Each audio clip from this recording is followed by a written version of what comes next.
m'hagués tirat. Des del primer moment que et vaig veure, em vas agradar poderosament. M'agradava tot. Quan et veia, el meu cor s'accelerava i com un cavall desbocat, el meu cor galopava i galopava. Moltes vegades t'espiava quan miraves la vida del carrer per l'ull de la finestra. Aleshores només era un servent, un pobre diable que no tenia ningú en aquest món. Un mort de gana i d'amor. El teu somriure em dóna ales. Amb els dies em vaig anar acostant a tu i et portava una rosa blanca. Apreciava les teves ofrenes. Olorava la rosa blanca i la prenia contra el meu pit. Observava les teves mans fines, els teus dits allargats, i la meva mirada es detenia en els teus pits, en la pell rosada de l'escot del vestit. I desitjava ser la rosa blanca que hi premies. Quan els meus pares eren de viatge, et deixava entrar d'amagat a la meva estança i t'ajudava a llegir, o bé et recitava poemes o et tocava música amb la meva lira. Aquelles hores de la tarda omplien la buidor de la meva existència. Et vas convertir en la meva dama i senyora.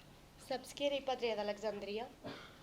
Va ser tu qui, asseguts a la platja, em va parlar de l'enigma de la nit, de les estrelles, que durant el dia no les veiem, però que hi són i ens acompanyen sempre.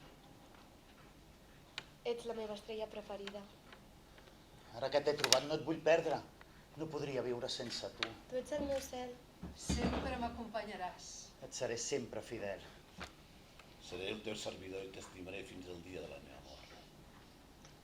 I em vaig ajupir a agafar una petxina que estava escapçada i em vaig fer un tall al dit índex de la mà dreta. Vaig fer el mateix que havia vist que feia ella. Vàrem ajuntar els nostres dits durant una bona estona i així la nostra sang es va barrejar. I d'aquesta manera vàrem segellar el nostre pacte d'amor.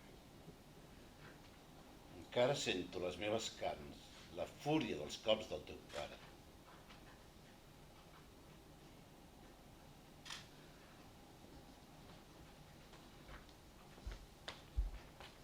Estimo el nostre servent, pare. Estimo el nostre servent, no li feu mal. El teu pare es va treure la cinturó de cull i em va ordenar que em posés de cara a la paret i em tragués la roba. I allà mateix em va donar 50 xurricades. Prou, pare, prou! No li feu mal, us ho demano, per favor. Prou, us ho suplico. 50! Passava les llàgrimes i aguantava el dolor per demostrar que era tot un cavaller digne de l'amor de la meva donzella.